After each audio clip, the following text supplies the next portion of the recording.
It's now time to review some of the headlines of today's newspapers from around the world. And to do that is Adesua Omoruan. Thank you very much, Dr. Batsi. Yes. Well, when is Ifeni coming back for this? I have no idea. We are eagerly waiting for him. So much work for you every day. Yeah. Anyway, we are up to gladly. Yes. Thank you so much. Thank you. Well, we'll begin with the newspaper records this day, and it is reporting that no provision yet for COVID-19 vaccines in 2021 budget, according to the Finance Minister. Finance Act exempt 30 million minimum wage earners from income tax. Other report says new law extends Procurement Act to National Assembly as well as the judiciary. Other headlines on the front page of the newspaper of records this morning. Can kicks as Islamic group tells Kuka to apologize or leave Sokoto state. And of course, Lawan guarantees passage of petroleum industry bill, urges leaders to unite to tackle Nigeria's challenges as the federal government commissions researchers to assess efficacy of treating COVID-19 with ivermectin. Daily Sun is reporting that President Buhari approved posting of new ambassadors as Sanu Nasu threatened to shut down Aso Rock ground facilities with protests. Southeast floats security outfits to unveil name later. Training of personnel commences. Lawan to government leaders, no more excuses. Amotekun, stay off Southwest. OPC warns Miyetti Allah, says outcry over security outfit diversionary. And the Daily Trust says, despite COVID-19 emergency, federal government budgets 5.8 billion naira for vaccine institutes. Why we can't develop vaccine experts, Lebanon, Iraq, others making efforts, 103 million Nigerians to get free jabs, says official. Some of the follow-up to that story. What is the nation saying this morning? Well, it is reporting boldly that states are divided over a plan to review school resumption. It says private school owners will meet today and that January 18 date yet to be evaluated. Muslim Forum threatens Kuka. The Nation has also reported above the nameplate this morning. 21 police commissioners get new postings. Secondus to Makinde, fire shade, take your case to Saraki. And 43 career ambassadors, 52 others to get beats. 21 die in Ife, Ibadan, Bida, Makwa road crash. Daily Independent, forces in outside Nigeria frustrating the PIB. And that's according to the Senate President Lawan. He says investors threatened leaving over PS's amendment, vows National Assembly will tackle PIB this year. Haven't we heard this before? Another bold headline on the Daily Independent this morning, Buhari plotting to bar some politicians.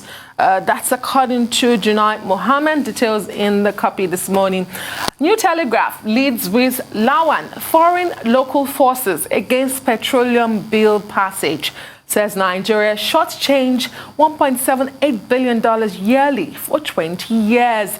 As the federal government releases 1.9 trillion naira for capital projects, COVID-19 targets 850 billion naira from unclaimed dividends. Minister, no more fuel subsidy.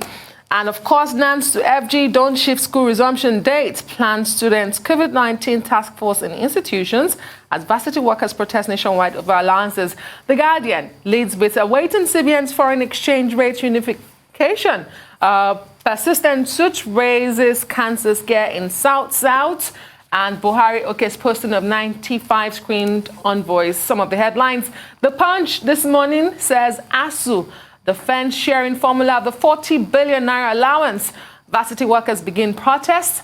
Non-academic staff threaten strike. Say 75% of ASU will breed corruption.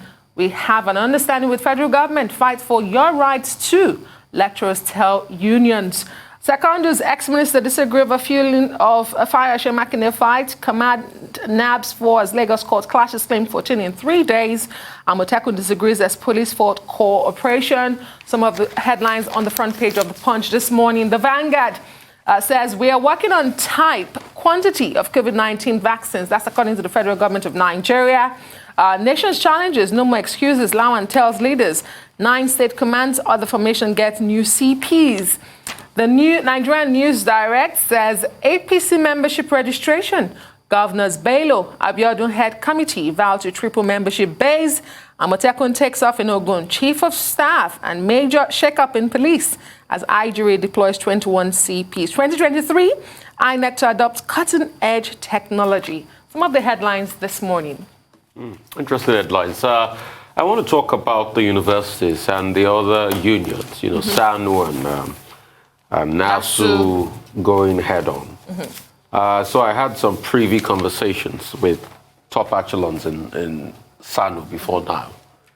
And these were the concerns raised.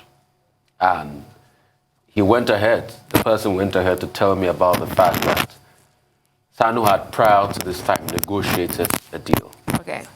And when ASU2 was negotiating, it was the deal that they had negotiated in finality that the federal government just said, okay, we can do a deal with ASU. And the person went ahead to tell me the brickbat between the unions. ASU never sees eye to eye with SANU and some other unions. And the person told me this a couple of months ago that it was going to result to this.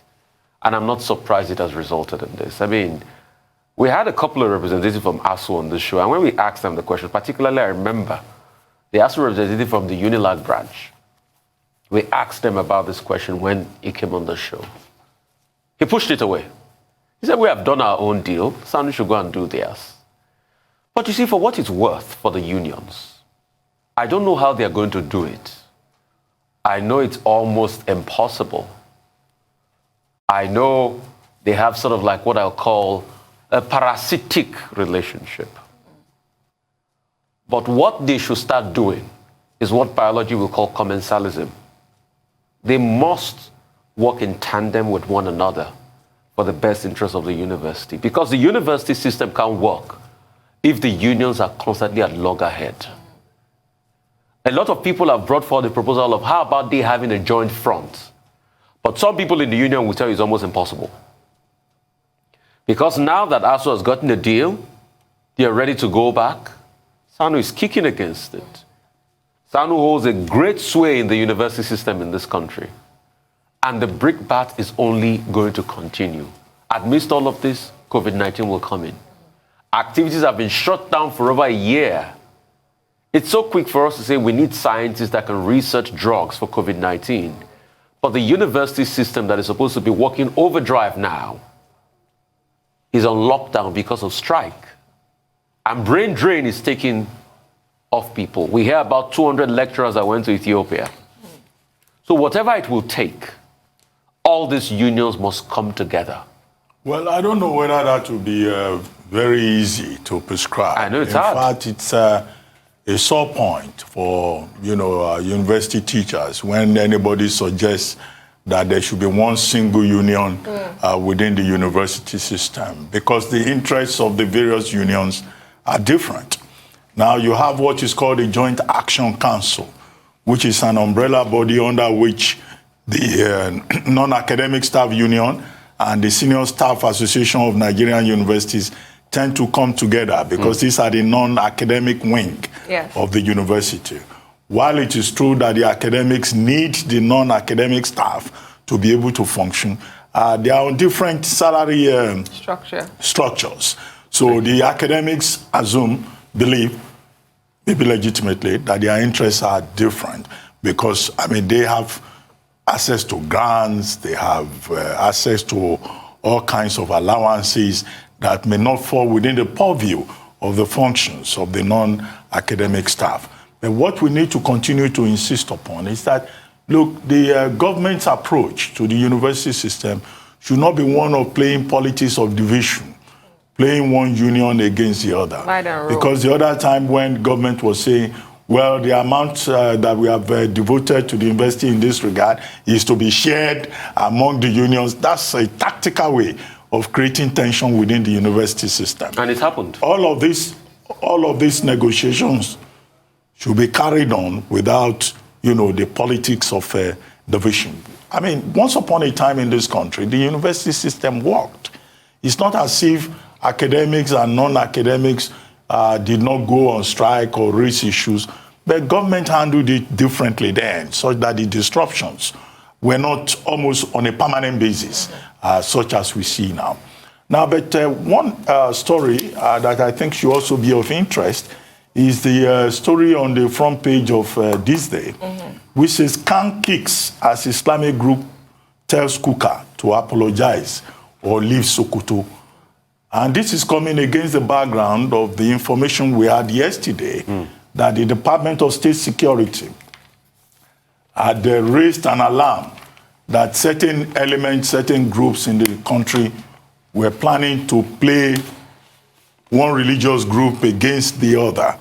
Well, if this is the confirmation of what the DSS was talking about, then of course the DSS should not take this lightly because there is a threat involved. And the Christian Association of Nigeria has kicked. The original group that made the point about Bishop Kuka is a group called Muslim Solidarity Forum. And if you look at the statement, they are referring to the bishop's December homily, in which he actually was not targeting Muslims. Yes. He was talking about President Muhammadu Buhari. Yeah. And President Muhammadu Buhari asked the president of Nigeria, can be held accountable by anybody, can be criticized by anybody, whether Muslim or Christian or pagan. The fact that Bishop Kuka is a Catholic priest is completely immaterial. He has the right, one, of free speech. He also has the right to use his pulpit to enlighten the congregation. And for people to now turn it into an attack on Islam, an attack on Muslims, I mean, that will amount to generalization. President Buhari does not represent Muslims. He represents Nigerians. And the point that he made, he has asked that where he attacked Islam should be pointed out. And if it is true, he will be ready to apologize. So we need to worry about the growing culture of intolerance in the country. And I hope Muslim leaders will call that particular group to order.